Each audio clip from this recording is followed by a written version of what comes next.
As y'all can see here, this is a dangerous freaking sport. It's freaking race day. Ooh, that was another solid hit. How you feeling, Uncle Billy?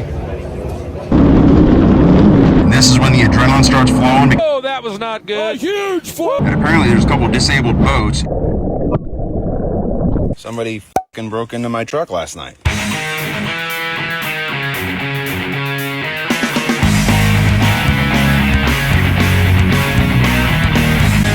What's going on, y'all? Welcome back to the channel. So in this episode, dude, y'all know what time it is. If y'all don't know what time it is, It's 10:33.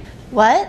I told her what time it was. but on a serious note, I teed it up pretty good in the last video. If y'all didn't get a chance to check out that video, here's a little taste of it. We're running a boat, our own boat. Son!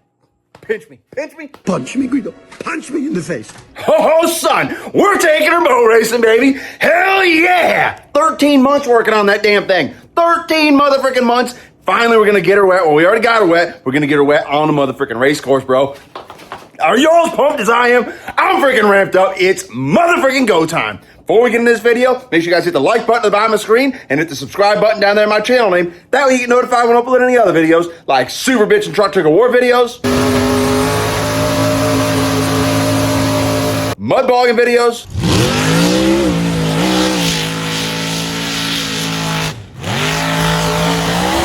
race boat videos, race boat tech talk videos. Nothing too rowdy, but I mean, it definitely looks a hell of a lot different than when we got it, don't it? All kinds of super bitches stuff always in the channel, so make sure you guys slam that subscribe button so you don't miss out on the action yourselves. But bro, we're going freaking boat racing. God damn, I'm so freaking pumped up, y'all. I can't stress this enough. This is not a drill, people. This is not a motherfucking drill. Yeah! Old girl here, we are taking her freaking, going right across Florida, over to Cocoa Beach, Florida, for our very first boat race. Now, we did miss the first two races of the season because our first engine, well, putting it bluntly, she left the motherfucking group chat. And it's gone. By 20 minutes into freaking testing, but it's all right, we got that out of the way. Now we got crew motor in there. If y'all don't have any clue what I'm talking about, you need to get in those videos and start catching up on everything because it's really good stuff from there. I'm not gonna lie. I mean, I filmed it myself. Definitely some good shit. But hell yeah, dude, it is motherfucking go time. Oh man. So freaking pumped up. So pumped up, y'all. You have no motherfucking idea. Well, maybe you're starting to get a little clue. But dude.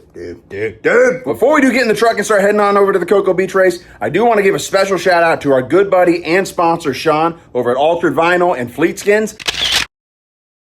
Bro, he motherfucking kills it every freaking time. If y'all don't follow us on Instagram, then you might not know who he is just yet, but don't worry, I'm gonna fill y'all in real quick. He's got a really awesome company, and with that company, he is our sponsor for all of our vinyl decals, all of our sponsor stickers, all those Super Bitch and Killin It stickers that we give out to y'all at all the events. Those all come from him, alteredvinyl.com. His website, dude, so motherfucking cool. It's so easy to talk about his company because it's something that I genuinely love. And if I didn't have the sponsor relationship with him, it is a website that I guarantee I'd be using all the motherfucking time. So let me set the scene for y'all real quick. You go on his website, you can upload your imagery. If you want to get some decals, you want to get some super bitchin' decals like our Killin It Lifestyle decals that we're always giving out. You got your own logo, you got your own sign, you got your own little deal that you want to make some decals of. All you got to do is go to his website, alteredvinyl.com, upload your artwork, and on that website, it basically takes the middleman out of getting freaking vinyl stickers. You upload your own artwork, you can get a proof of it right there, you can remove the background, you can get a legit rendering of what your decal is going to look like, and boom, you hit the order button. You can order them in all kinds of different quantities, and then he'll go ahead and bust out all the decals for you, slice and dice them, put them in nice packaging, send them right on over your way. I mean, how freaking badass is that? I get it, there's a time and a place where maybe going to an actual vinyl guy, maybe that's needed. Maybe you do need a little extra help or whatever. Maybe you actually need that design creator or whatnot. I get it. I understand. There's a time and a place for everybody. But if you've already got your decal, you already got your logo, you've already got that figured out and it's in a digital format, boom, you just upload it to his website and within a couple days, bam, you can have some freaking decals. How bitchin' is that? So I do want to give a shout out to him though because he freaking killed it. With getting all of our sponsor decals, we actually got to make a little pit stop at the gas station on the way to the race here because we haven't had time to put them all on yet and it's a little hot here in Florida, as y'all could probably motherfucking tell. So we're going to pull into one of those overhangs underneath the gas station and finish putting on all of our sponsor decals. That way we don't got to do it in the pit area. We don't want to be looking half. We want to look full 24/7. You feel me? But we're going to stop over, put on some of those decals that we got from our good buddy Sean at alteredvinyl.com. But luckily, Mr. Sean took care of us on the side of the old Killin It Denali. He already got us all lettered up with our Killin It Offshore Racing. hell yeah, it came out super bitchin', didn't it? Tell you what, something, brother. So, anyways, we're gonna jump in the truck, make a little pit stop, put our sponsor decals on, or the remaining sponsor decals, and then we're gonna get this show on the road and get on over to Cocoa Beach so we can get in the pits, because it's motherfucking race weekend, y'all. Hell yeah!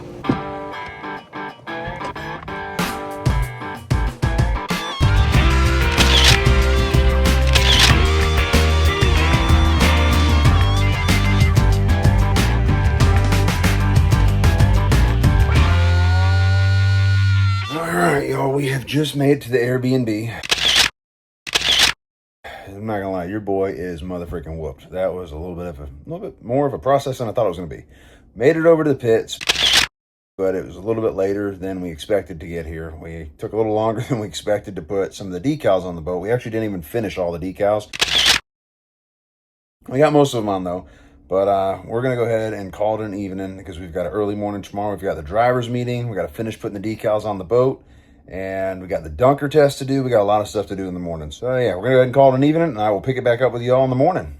See you. All right, so now we're doing our physicals.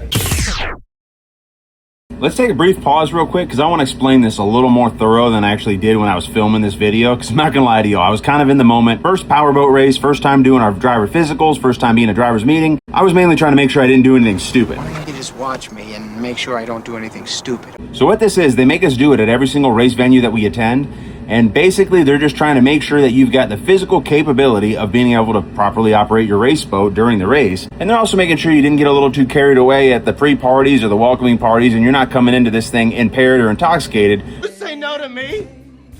You say no to me? To where you could hurt yourself, wad your boat up, hurt your teammate, hurt another racer, and above all, you don't want to put any of the officials or spectators at risk either. Us racers, we kind of understand what we're signing up for when we decide we're going to strap into one of these boats. As y'all can see here, this is a dangerous freaking sport. You're getting in this thing going in excess of, in our case, 85 miles per hour. Some of the other classes, excess of 100 miles an hour. And you're in basically a fiberglass bullet. So you could very easily hurt yourself or hurt somebody else. So that's the whole point of doing all this driver physical stuff. So like I said, they're making sure that you've got your wits about you. They're doing like reaction type tests where they go and they drop the broomstick and you got to catch it before it hits the ground. They go and they take your blood pressure. They go and they do a breathalyzer. They make you walk heel to toe. They make you stand on one foot for X amount of time. It's all, again, making sure that you've got the physical capabilities of being able to properly run one of these race boats, and also making sure you're not coming into this impaired or intoxicated. Take our blood pressure there, drop stick test, make us stand on a foot, make us follow a pin. We gotta walk a straight line, and then we gotta do a breathalyzer test. You're used to sucking, so I mean, is that kind of? 435, Killin It Offshore. Grzeni? Blocker. Number 7, discrete. F44, LWR.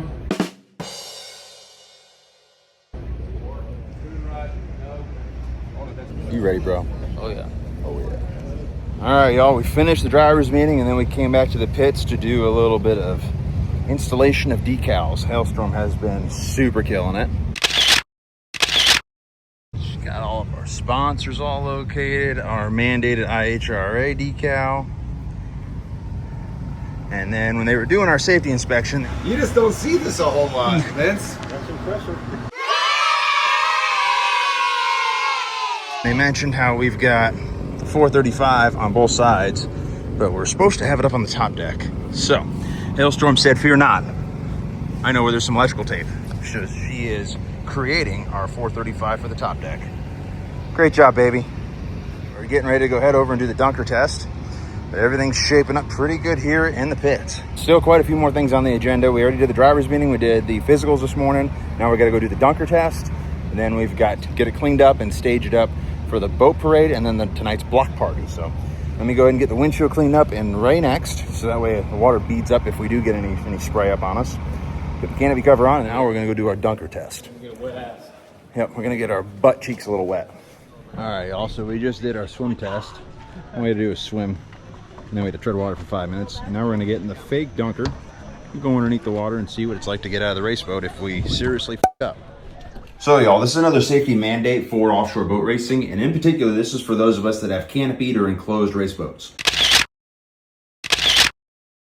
And this is not a test that you've got to do every single race, Though they do offer it at most race venues, and it is highly encouraged that you do it at every race venue when you got the opportunity. They actually only mandate that you do this once per season, and at the completion of the test, they'll give you a certificate that you turn into the offshore racing officials, and then you're good to go for the entire season.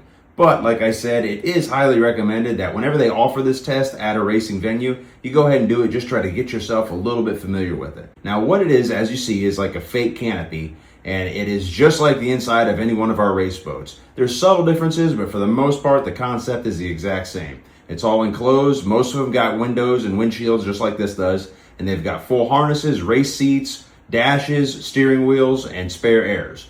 So what they do is you put on your race suit, you put on their helmet, but you go and strap into this canopy. They get you all locked and dialed in just like you would be in one of our race boats. Once they flip you over, you got to collect yourself, grab your spare air so you can breathe while you're underwater, and then dismount yourself from your seat and from your harness. In my instance, since I'm a driver, I've got to remove the steering wheel so I've got enough room to be able to clear.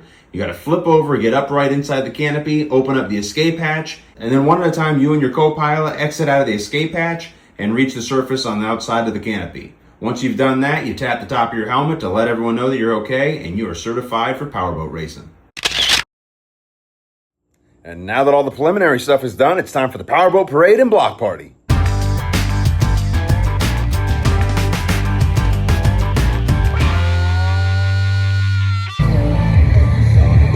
Thinking Hailstorm. This is pretty bitchin'. Our first boat parade with the new boat at our first boat race. You know what it is. Now, I know y'all are digging the Killin It Offshore Racing hat, and if you want to get one yourself, well, let me tell you one something, brother. Go to our website, KillinItLifestyle.com, and you can order your very own Killin It Offshore Racing hat, Killin It Offshore Racing t-shirt, and all kinds of other super bitchin' apparel right on our website. You can get some snazzy gear and show your support for our Killin It Offshore Racing team. It sounds like a win-win to me, brother. Yeah. How freaking cool.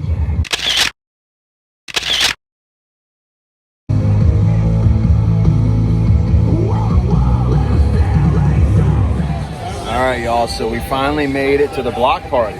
We went through and did the parade. Mr. K. Haas was hauling the race boat for us, so me and the Hailstorm could ride up on the boat. And now we got our Killin It tent set up, and we're trying to move some merch so we can help pay for this little project of ours. Got lots of foot traffic, lots of people. Thinking it's a pretty good gig. Got a throttleman here, Mr. Austin, and his pop showed up, stepmom, and his girl, Miss Lulu. Got a little party going. How you feeling about the race tomorrow, sir? We're gonna wear it or win it. Spoken like a true champ. That's why we love you. Oh yeah.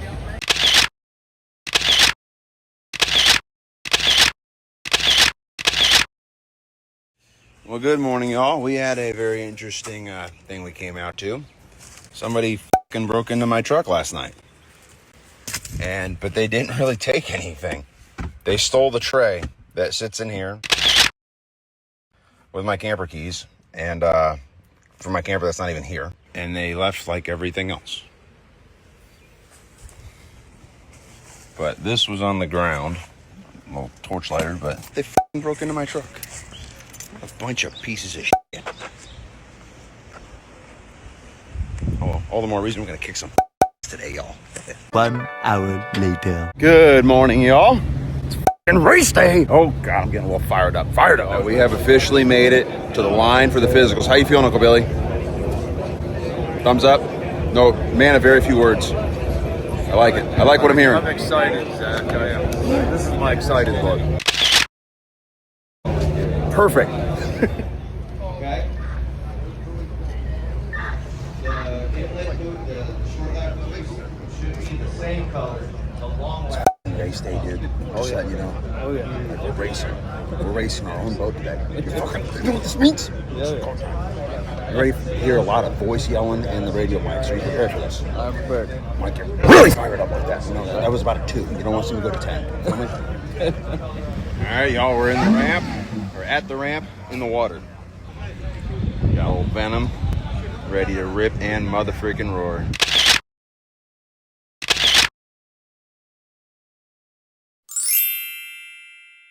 All right, y'all, a little mid-race update for you. We went out and did our testing, and it is sporty out there. It is very rough. It's at least 6 footers. I mean, luckily, old Venom, she seems to be ripping and roaring. Excuse me, y'all. Can I sneak by you? So luckily she's ripping and roaring, and we seem to have her dialed in just right as far as her weights, to where she's flying nice and straight, which is very crucial. We picked a hell of a race for our first race, y'all. But there's no shortage of fiberglass around here. It's pretty cool. Check this out.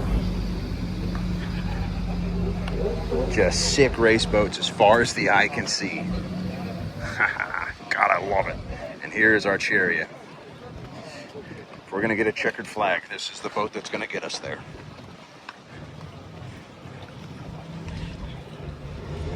Pretty bitchin'. So far, so good. No big challenges at the moment. But I'm gonna go ahead and probably get nice and hydrated, and then I'm gonna check back in with y'all maybe right before I hop in the boat, and then we'll check back again after the race. We'll see how she shakes out. So, be back with you.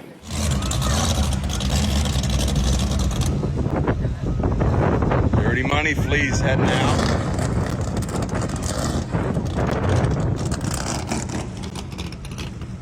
It's party time, y'all.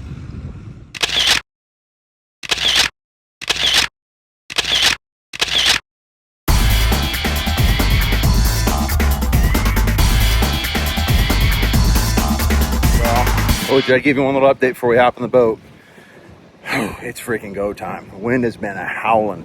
A couple of the other boats have came in, and it sure sounded like the waves got a bit worse than when we went testing. It's nasty out there. That's why girls don't play the game, coach. Put me in. Your boy's ready. Walking over to the boat now. We're gonna hop in, get saddled up, and they got one race that's going on right now. It's the bracket 6 and 7, I believe. And then we're gonna be running out with class 500. So wish us luck. The man upstairs takes good care of us. Let's put a good one on the board. Our main goal for this race, everybody keeps asking us strategy. I just want to bring the boat back in one piece, and I think that is a successful run for us for our first race, especially considering how snotty it is and how much we've had to overcome just to be here. So can't wait, man. It's freaking party time. All right, y'all. Well, welcome aboard the Killin It Offshore Race Boat, or Venom as we like to call her. She's a 2019 32-foot Phantom, powered by a super bitchin' Oldsmobile platform big block engine. But what I'm gonna do, I'm gonna kind of do some voiceover here, because I'm not oblivious to the fact that some of y'all might not totally understand what all is going on as we're doing this run. So I'm gonna be here to kind of give some context to what's going on in the video, to kind of explain a few things, kind of make this ride a little more super bitchin' for y'all. So as you can tell, we're kind of cruising on out to the milling circle. And even on the ride out, it is not a very comfortable ride. I mean, we're just kind of barely on plane here, and we are still taking waves over the bow and basically getting our butt beat in every single time we come up and off a wave. Luckily, our boat's equipped with suspension seats, so it kind of takes some of the brunt off of that downward fall when every time you fall off a wave. But nevertheless, it is some nasty stuff out here. So for those of y'all that didn't catch a video before where I kind of explained the milling circle, the officials select it in the driver's meeting, and basically it's a generalized area that we're all supposed to meet at out on the race course so that everybody can kind of get staged up so that we're all prepared for when that green flag drops. So we cruise on out to this area. Once we find it, we just kind of sit and bob around a little bit. They'll tell us to kind of daisy chain as we start getting closer to where they're going to start putting the smoke in the air or waving the flag to tell us to start getting staged up and ready. So at this point, it's one of those hurry up and wait sort of things. Another thing I want to address that y'all might not realize, so if you look on our gauge cluster right there, you can see the one gauge has got kind of a red glow to it and then a little light up red LED above it. What that is, a little tidbit for you, those are some dummy lights is what we refer to them as, and it makes things a little bit easier when you're in the heat of the moment, you're getting ready to race. If you've got a gauge that's starting to show you some values that are not very good, like that one in particular is our water pressure gauge. If our water pressure starts getting below 5 PSI, that gauge is going to illuminate and that little dummy light is going to light up, telling us that, hey, we got to pay attention because we're starting to get low on water pressure, so something might be up. It's not too big of a deal when we're just kind of sitting there idling around, because obviously you're not going to have water getting forced into the engine from moving.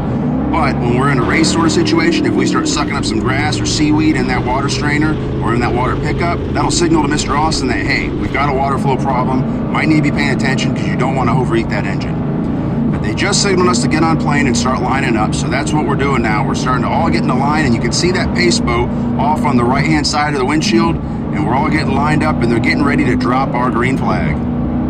I'm not gonna lie to y'all, this is where the adrenaline starts kicking in. You start lining up, you start looking out your window, you start seeing that the other boats line up next to you, and this is when the adrenaline starts flowing, because this is what we play for, y'all. We're waiting for that green flag so we can drop the hammer. And I'd be lying to y'all if I said I wasn't thinking, damn, we are just getting on pace and we are already beating the hell out of ourselves. We're slamming into waves as it is, and we're not even trying to hit our max pace yet. We're just hitting that 45 or 50 mile per hour sweet spot so that everybody can line up so we all leave off the green flag at the same time.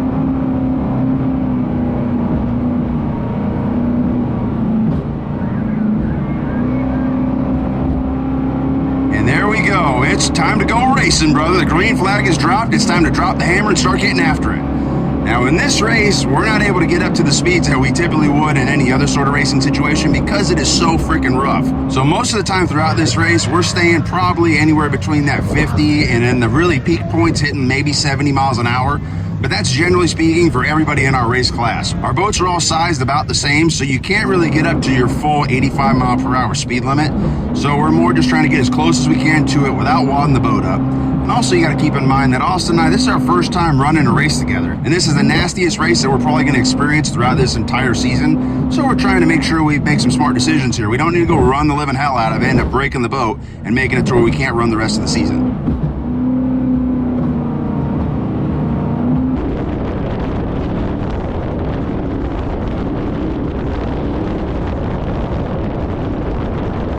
Yeah, definitely some hard hits. Now this corner is by far the worst corner of the entire race course. As soon as you make that right-hand turn, you're literally taking these waves right in the motherfucking face. I mean, the speed is very minimal. We're basically doing everything we can to keep her on plane, keep her from stuffing, keep her from wadding up, and just trying to make the corner as safely as possible. And as you can see, it's not the easiest thing in the world to do. Especially for your boy here that's kind of green to doing the whole driver side of things. It's definitely an interesting ride to say the very least. But nevertheless, we're doing what we can to try to keep up with the field, trying to keep the boat upright. So at this point, we're now on the back side of the course, and most of the class is kind of split up. Our main focus is this orange 407 boat that's right in front of us. The other guys that are in our class, they're a little ways ahead for a couple reasons. One of the boats, which we might discuss at a later date, but I'm not going to get into it too much in this video, but it's a modified X Super V, and then it had dropped down to bracket 300, and now it has been modified once again and been shortened up to now run in our bracket class. So it's an exponentially larger boat that's running against all of us that are reasonably about the same size. The other two boats are running like bats out of freaking hell, and props to them for being able to do that. Austin and I are just not quite on that experience level yet to be able to run that hard, and also we're kind of trying to play it safe and be a little bit smart here too, because this is endurance racing. You want your boat to be able to survive the entire race. So granted, yeah, you want to be competitive, you want to be able to run her hard, you want to be able to run her on the edge a little bit, but you also need your boat to be able to survive and last through all of the laps. Say you run it like a bat out of hell, you're leading the pack, and you get through half the laps and your boat breaks. Well, it wasn't really worth it then, was it? You got a lot of time and money you got to spend in order to bring your boat up to snuff, and you're probably going to end up with last place points. So all this stuff is playing into how we're running the boat and how we're deciding to operate it. Yeah, this is definitely some nasty stuff. And as I kind of mentioned a little bit earlier, our boat is equipped with suspension seats. So those of y'all that don't know what that is, our seats are bolted to the bulkhead on the back side of the canopy, and they're equipped with slides with hydraulic shocks in them. So those shocks, they give way. So every time we're going up and down on these waves, rather than being a rigid mounted seat where you're actually feeling every bit of the wave, instead we've got a little bit of give to our seats to where they'll actually flex and slide a little bit to kind of take that brunt so you're not just taking it right in your neck and back every single time you slam into one of these. Definitely an advantage I am very glad this boat was equipped with, and we were able to fine tune during our rigging process. We made some subtle changes to it, but the base and foundation for the suspension seats was already there, so thank God it was, because our backs were really forgiving us at the end of this race.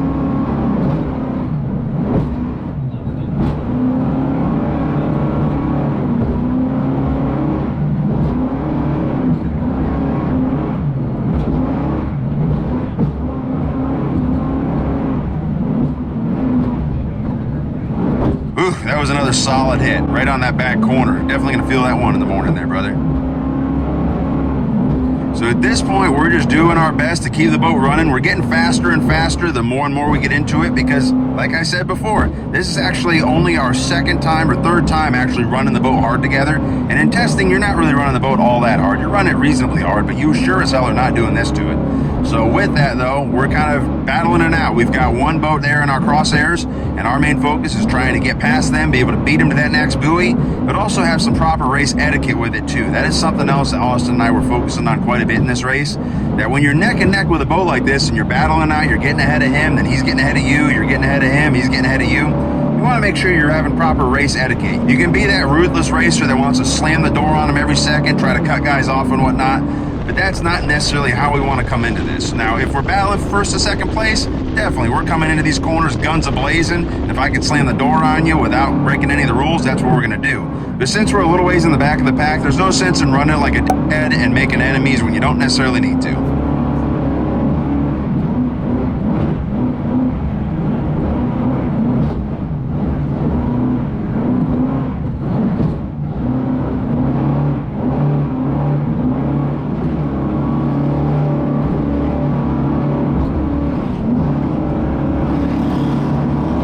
Hear that in the background? That is actually that other 407 boat. We are that close to them that you can actually hear their engines coming in through our air ducts on the side of the canopy. Talk about getting your adrenaline pumping, because it's motherfucking race time, y'all!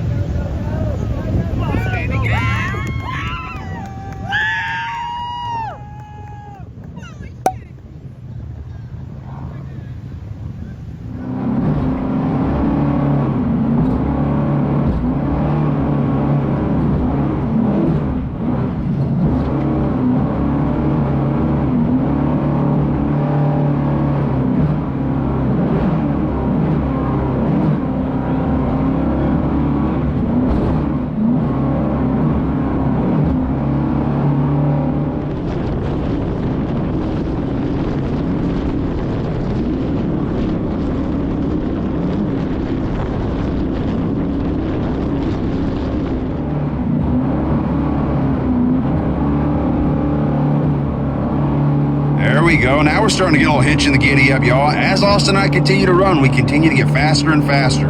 He gets more confidence in my driving abilities, and he starts figuring out exactly how to have that drive set, how to have the tab set, and he starts being able to kind of predict what I'm going to be struggling with a little bit driving and what's going to be okay. That was definitely another hard hit for sure. But as this is happening, I think I'm also getting a little more comfortable too. I'm starting to be able to anticipate what the boat's going to do, how it's going to rock, how it's going to torque, how it's going to twist, and how it's going to handle each one of these turns. How hard we can come into the corners, how much I can really lean that boat over before I hit that oh shit moment where she finally spins out. And sadly, the only way that I'm ever going to find that line, admittedly so, is going to be when I actually hit it and we actually spin her out. But until that point, it's kind of a gamble. You keep twisting her over a little more and more, keep leaning her over a little harder, a little harder. When she finally bites back, that's when I straighten it back up. You can kind of see me doing that with the steering wheel here.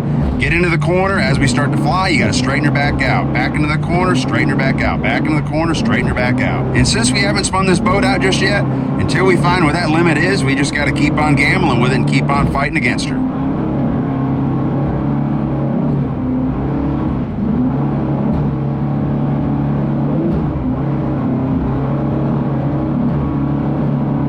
Now this is another interesting point here. So if you look at the left side of the windshield, you can see the shocker boat coming up ahead of us. Now I don't know if y'all caught it earlier in the video, but when we first started racing, he actually broke down and had some engine trouble to where he actually came off plane and coasted off to the outside of the course. What is pretty interesting about all this to me is that not only did he break down and kind of have those challenges, but he was able to get her fired up. So how freaking badass is that? Definitely commendable. He kept on staying with it rather than throwing in the towel and calling it quits. He kept on messing with it, finally got her fired up. But the fact that he pulled off to the corner and then he was able to get her fired back up, and he actually managed to pass the entire class again and end up coming away with the checkered flag in first place. Something that kind of makes you scratch your head a little bit of, okay, why is that even possible? Is he really running that much harder than everybody else? Is there something else at play here? I mean, granted, with Austin and I, yeah, we're new to this. We're kind of still getting our feet wet, so we're probably not running as hard as some of the more veteran guys. But to pass the entire class again, we'll go ahead and put a pin on that, and we'll circle back to that at a later date. 435 there. That is the team called Killin It Offshore. Zacho Guernsey and Austin Blocker. Out of Sarasota, Florida, first year as a team. We wish them the best of luck. Crew Chief Haley Pearsall, 2019 32 SVL. Big block power in that one.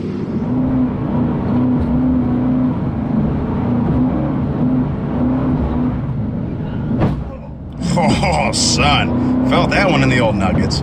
So that's actually another thing I want to talk about a little bit. A lot of people try to compare this to like off-road racing or to even road racing or racing around like a circle track or at a speedway. Not even motherfucking close to the same thing. I'm sorry to be the one to burst y'all's bubble, those of y'all that are thinking that, Definitely not. One of the biggest things, Uncle Billy brought this point up to me before. One of the biggest things that makes offshore racing really fun and really challenging and definitely way different than any other kind of racing. Oh, another solid hit there. But the thing that makes offshore racing a lot different is your course is consistently changing. An oval track race is probably a 100% dead opposite because you're going around the same track over and over and over again. Granted, you're going to have different competitors in your way and you're going to have different situations where you're trying to pass and whatnot. I get that and I acknowledge that. But with us doing offshore racing, we've got those same exact factors combined with the fact that our course is literally changing every single lap. Every single time you come around that course, the wind might be a little bit different. The waves are going to be a little bit different. If you've got waves coming off of another boat, if you're starting to come up on another boat or another boat's coming up on you, you're going to have to contend with the wake that's being pushed off of their boat. It does make it a lot more challenging, but it also makes it a hell of a lot more fun. You're never going to have a dull moment when you're doing an offshore race. So we just passed the start-finish buoy again, and now we're coming up on that turn number 1, that treacherous turn. And now Austin has just come off the throttle a little bit because we just heard over the race control radio that apparently there's a couple disabled boats, and we thought they just announced that they're actually ending the race a little bit early. So I'm a little bit confused because I know they already limited the amount of laps we were going to be able to run because of how rough it was, but Austin just told me that he's pretty sure they just said they ended the race early. And then right there's a flag boat flying a nice bright red flag letting us know that the race was ended early. Not gonna lie, I was a little pissed off about it. Austin's like, come on, we gotta head back in. I'm like, are you sure?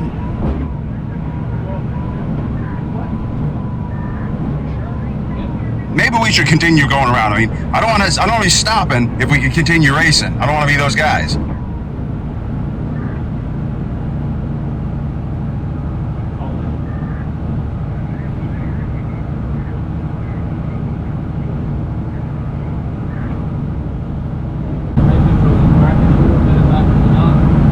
So Austin went ahead and radioed back into race control just to confirm that we did hear what we thought we heard, that the race is being ended early. And just like that, we have completed our first powerboat race. I'm not gonna lie, I was a little pissed off because our strategy, like I said earlier in the video, our strategy was to treat this like an endurance race because that's kind of what it was. We need to be able to survive. We need to run hard and be competitive, but we need to make sure that our boat survives throughout the race. And that's exactly what we were doing. We were more than capable of running the remainder of the laps, but because a couple of the other boats became disabled, and I guess they were having some issues with some of the flag boats, they were struggling with keeping their position, and I heard through the grapevine a few of the people on those official boats were actually getting a little bit seasick. So as a result of all this, they went ahead and pulled the plug and ended our race early. But I'd be lying to you if I said it didn't piss me off just a little bit, because I'm like, dude, come on, we've done it properly. We've ran this race in such a way that our boat is surviving. And honestly, we consider that a serious win in our book, because like I had said many other times in our other videos, we completely gutted this thing, re-rigged it, and have it set up the way we think it should be. So the fact that the boat was surviving everything we were putting it through, we thought that was freaking awesome. But it's like, well, hold on, man. Because we made it a little more conservative and we rigged our boat to where it's not coming apart and we're not having problems, now we're not going to be able to get that full benefit of being able to complete the race. So, I mean, I guess it's kind of catch-22. If we were in those other situations and our boat was coming apart, I'm sure we'd be glad the race was ended early too. But from our perspective, we're like, man, this sucks. All they had to do was let the race run a little bit longer and we would have actually gained a couple place values because our boat was surviving. But I guess that's the cards we got dealt, and you know what? It's part of racing. So we kept the boat upright. We survived through the race, which was our main goal. We kept her upright, kept our hair dry. So you know what? I think this is definitely a successful run. So time to head back on over the dock, get our GPS chip pulled and turned in. That way we can make sure we didn't break out, which I'm not going to lie to y'all. I think we can feel pretty safe and pretty confident that we didn't break out in this race considering how freaking rough it was. I don't think we were anywhere near the 85-mile-per-hour speed limit mark. And honestly, I don't think any of our class was in it. Well, maybe that modified 38-foot found the shocker boat. Other than him, I don't think any of us were able to hit that 85-mile-per-hour speed limit mark just because it was so freaking rough.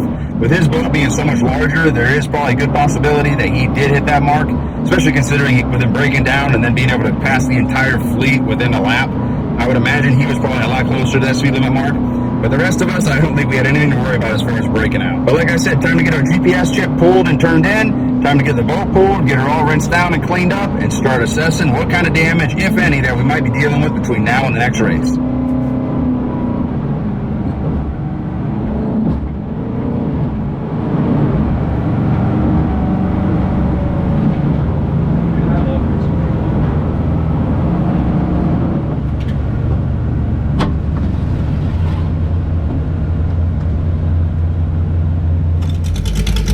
All right, y'all, we just made it back. We completed our first boat race, brother. Oh, yeah. Good stuff. So how do you feel about our performance?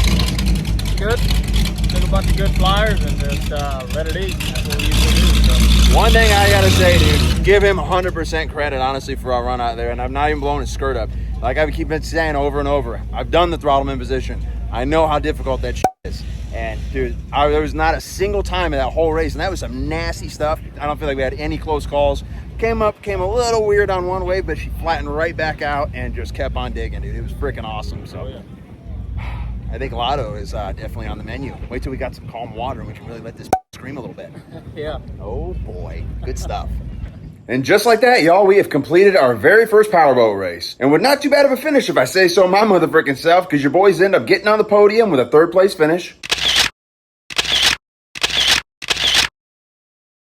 Pretty bitchin', got to have the trophy and everything. But then sadly, due to some technicalities, they end up actually overturning their ruling and changing up the whole finishing order to where they actually dropped us down to 4th place. But I'm looking at that glass is half full because I would say the majority of the super bitchiness of getting on the podium is getting that podium experience, and your boys motherfucking got it. So you know what? I'll take that as a win in our books. But from there, it was time to get old Venom back to the house, get her flushed out, cleaned up, get all of her post-maintenance done, and start getting her dialed in for the next race. So hope you all enjoyed the video. Hope you all learned a little something. Y'all better be hitting that subscribe button because we're going to have all kinds of super bitchin' content flying your motherfucking way. And if you don't hit that subscribe button, you might miss out on it. So hit that thing, yo. Give me that.